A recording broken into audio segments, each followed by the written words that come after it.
Chapitre 8. Pipin se redressa à nouveau sur ses quatre pattes. Sirian suivait le mouvement, le cœur battant d'appréhension. Avec un peu de chance, cette fois-ci, il allait retrouver sa taille. L'archère, Zéphira, se posa en premier sur le sol. Elle lança un regard noir au jeune homme qui préféra se tasser un peu plus contre Pipe. Votre Majesté, souffla Lyre en s'inclinant, une main sur la poitrine. Les yeux de Sirian s'écarquillèrent lorsque le monarque atterrit avec délicatesse. Dans sa tête, le roi devait être un individu d'un certain âge, peut-être pas aussi vieux que Lyre, mais d'au moins une quarantaine d'années. L'homme devant lui ne devait pas avoir plus de 30 ans maximum. Tout comme l'archère, le mage et les autres membres présents, le souverain portait une tenue dans les tons orangés, jaunes et marrons. Si les fées de Kaël présentaient des ailes argentées, les leurs étaient dorées. Celle du roi, en particulier, était absolument magnifique. Elle lui donnait l'impression de voir de délicats vitraux de différentes nuances d'or. La lumière qui passait à travers elle projetait de belles formes brillantes sur le sol. Celle de ses congénères n'était pas aussi éclatante. Déjà superbe, elle paraissait pourtant terne à côté de lui. De longs cheveux blonds, de la couleur du miel, cascadaient dans son dos. Deux tresses ceignaient ses tempes et remontaient jusqu'à l'arrière de sa tête où elles étaient rejointes par deux autres tresses qui enveloppaient le sommet de son crâne. Une tiare en bois encerclait son front. Son visage semblait avoir été taillé par un sculpteur grec amoureux de son modèle, tandis que son corps était tout en muscles et en finesse. Comme la plupart des fées, le roi portait une tunique, des chausses et des bottes, mais un coup d'œil suffisait pour constater que ses vêtements étaient d'une qualité supérieure. Sérian avait l'impression que des feuilles d'automne et une araignée s'étaient donné le mot pour lui tisser sa tenue sur mesure, tout en lui apportant un éclat qui rappelait la soie. Détail, les yeux du souverain restaient fermés. Bouche bée, Sérian dévisagea cette royale apparition, au point que Zéphira pesta entre ses dents. Du respect! Incline-toi devant lui, enfin! Zéphira, tu vas lui faire peur à lui parler sur ce ton, la réprimanda le roi. Il n'est pas habitué à nos us et coutumes. Ne le force pas. Le jeune homme frissonna en entendant le son de sa voix grave et belle, avec juste ce qu'il fallait d'autorité pour signaler qu'il ne tolérerait pas de protestation de sa part. C'est déjà fait! Tout sauta Lyre dans son poing. L'archère le foudroya du regard. L'aîné détourna le sien, un sourire flottant sur ses lèvres. Donne-lui la potion, demanda le monarque. Zéphira se tourna vers Sérian, tout en brandissant un flacon dans sa main. C'est un truc qu'on avale quand on veut avoir votre taille et votre apparence d'humain. Bois-la, en espérant que ça va marcher et qu'on pourra se tirer d'ici. Zéphira! Elle se raidit lorsque son roi prononça son nom avec fermeté et marmonna une excuse avant de poser la fiole sur le sol. D'un mouvement précis de la main, elle la fit rouler jusqu'au jeune homme. Pipin arrêta sa trajectoire avec sa patte, puis la releva pour laisser Sérian la récupérer. Indécis, ce dernier ramassa la boisson sans avoir la moindre idée de son contenu. Comment savoir si ce truc allait vraiment l'aider? Disait-il la vérité? Comptait-il l'empoisonner? Un foutu roi s'était déplacé en personne quand même. Qu'est-ce qu'il avait fait pour attirer son attention? Maintenant qu'il l'avait en face de lui, il avait la certitude de ne l'avoir jamais vu auparavant. Un canon pareil, il ne l'aurait pas oublié. Sérian baissa le regard sur la fiole. Il décida que même si Kaël l'avait mis en garde contre eux, pour le moment, ces fées-là n'avaient rien tenté contre lui. Bon, Zéphira avait braqué une arme sur eux, mais elle visait Kaël, pas lui. En prenant une profonde inspiration, presque certain de faire une bêtise, le jeune homme déboucha le flacon et avala son contenu. Son goût lui rappelait la tisane de citron qu'il sucrait avec du miel de sapin, en plus corsé. Lyre et Zéphira se tendirent, comme les autres. Ils attendaient des résultats. Seul le souverain ne manifesta aucune émotion visible. Sérian espéra de toutes ses forces que ça allait fonctionner. Ses problèmes seraient bien plus faciles à appréhender une fois redevenu normal. Au moins, il n'aurait plus à se soucier de son absence de lundi. Au bout de 30 longues secondes, il comprit que ça ne marcherait pas. L'expression déçue des deux fées ne lui échappa guère. Le mage se gratta le sommet du crâne en murmurant « Bon, bon, bon, il va falloir trouver autre chose. » La mâchoire du monarque se crispa. Sérian se plia soudain en deux. De nulle part, une douleur venait de le frapper avec la puissance d'un bus lâché à pleine vitesse. Il hoqueta, puis toussa en tombant à quatre pattes. Une main au niveau de la gorge, il essayait de respirer. Tout son corps se paralysait de souffrance. Il sentait la potion se répandre dans son organisme en lui brûlant les veines. Devenu lave en fusion, ses os menaçaient d'éclater ou de fondre à tout instant. Dans son dos, une lame invisible s'enfonçait dans sa chair et le tailladait. Pipin enclencha le mode agressif en le voyant ainsi. Il feula, puis donna un habile coup de patte qui envoya valser l'archère plus loin. Elle esquiva le mur de justesse en battant des ailes à toute vitesse pour dévier de sa trajectoire. Par Gaïa, ce n'est pas ce que je voulais s'écria Lyre horrifié. Lorsqu'il fit mine de s'approcher, le chat leva une nouvelle patte menaçante. Ces créatures ailées s'en prenaient à son maître. Il comptait bien le défendre. Sirian se tordit de douleur sur le sol. La souffrance était telle qu'il ne pouvait même pas émettre un cri. Son visage était devenu blême. Lorsqu'il arrivait à inspirer, l'air qui entrait dans ses poumons revenait au même que respirer des aiguilles. Il allait certainement mourir ici. Ce n'était pas comme ça qu'il avait envisagé sa fin. Il voulait juste commencer une nouvelle vie. Le champ de vision brouillé par les larmes et le supplice, il aperçut le roi des fées décoller pour se mettre à la hauteur de Pipin. Il lui présenta ses deux mains, paume vers le haut. Noble défenseur, laisse-moi passer. Ton humain a besoin d'aide. Sa voix était apaisante, très calme. Lyre et Zéphyra échangèrent un coup d'œil en le voyant si près de l'animal en colère. Majesté, c'est dangereux! Ils se turent. Pipin s'écarta avec docilité. Le souverain vola aussitôt jusqu'à Sirian. Lyre, viens! Le mage hésita en fixant le chat qui lui retourna un regard hostile. Laisse-le passer, quémanda le roi. S'il te plaît. À contre-cœur, Pipin resta immobile, tandis que le fée plus âgé s'approchait. Il faut qu'il recrache ce qu'il a avalé, en espérant que ça suffira. Majesté, si vous voulez bien le mettre en position, je n'ai pas le temps d'employer la manière douce.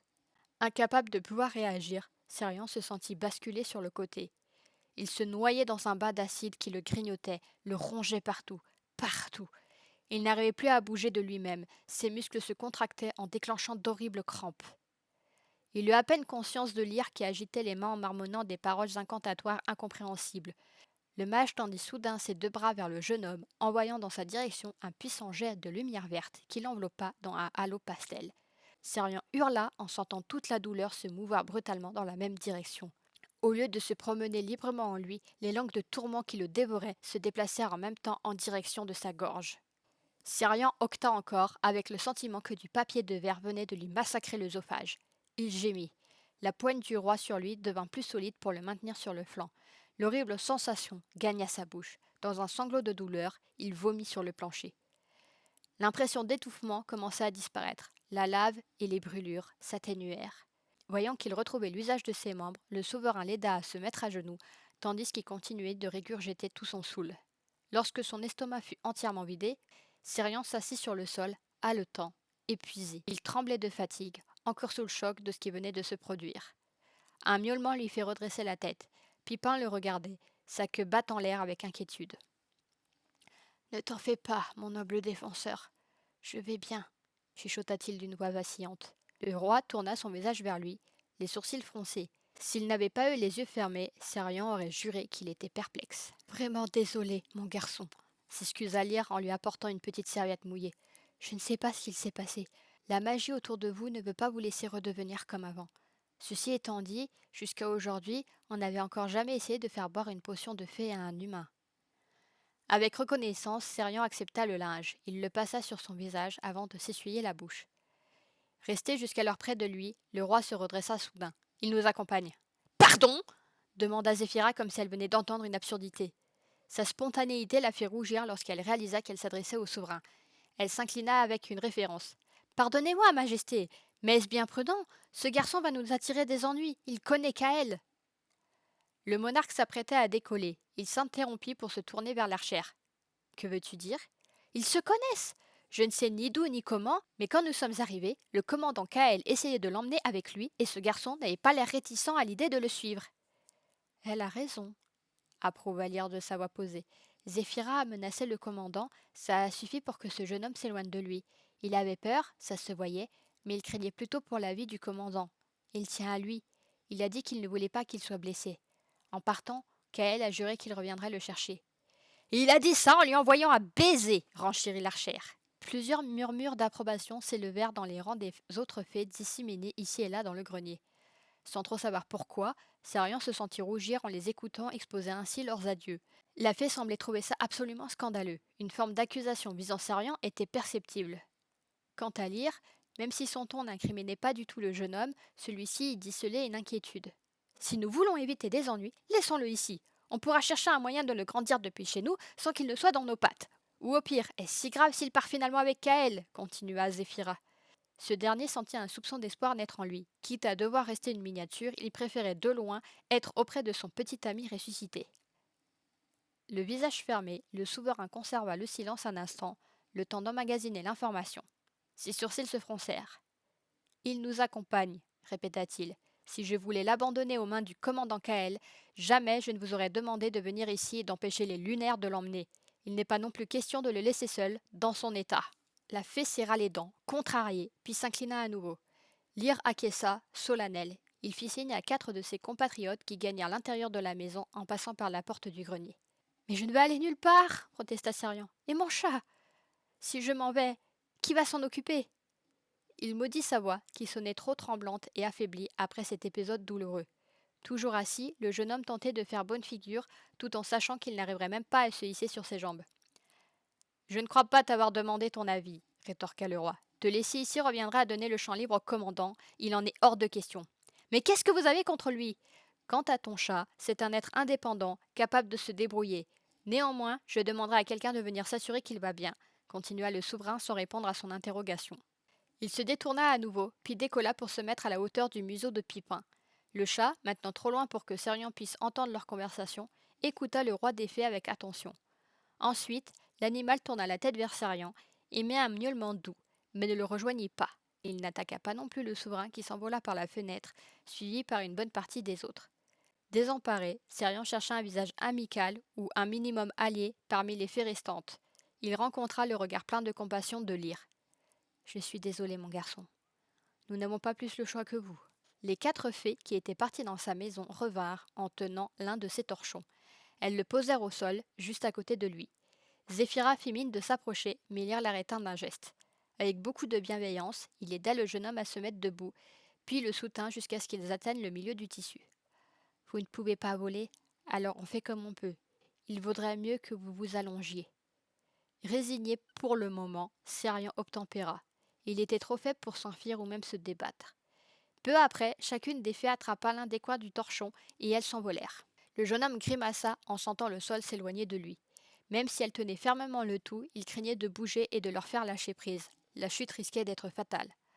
En se tordant le cou, il aperçut Zéphira qui suivait le quatuor. Quant à Lyre, il volait juste à côté de sa drôle d'escorte. Les autres fées les accompagnaient en se tenant à une certaine distance, en formant un étrange cortège autour de lui. Un cortège pour le protéger ou pour l'emprisonner. Étonnamment, le torchon baladé dans les airs eut un effet relaxant sur lui. C'était un peu comme se retrouver dans un hamac en mouvement. Une fois dehors, Serian perçut les odeurs du soir. Des fleurs nocturnes commençaient à s'ouvrir, la senteur de la forêt était plus prononcée. En passant, il sentit la lavande et le thym qui poussaient dans son jardin. Bercé par le chant du vent dans les feuillages, épuisé par sa soirée, Serian ferma les yeux malgré lui. Fin du chapitre. Merci de m'avoir écouté. Je vous rappelle que ce contenu vous est proposé à titre gratuit. Si vous souhaitez me soutenir, n'hésitez pas à vous procurer mes romans en version papier sur Amazon ou sur ma boutique personnelle. Mes livres existent aussi en version e-book, là aussi sur Amazon. Tous les liens sont dans la description. Merci encore à vous pour votre écoute.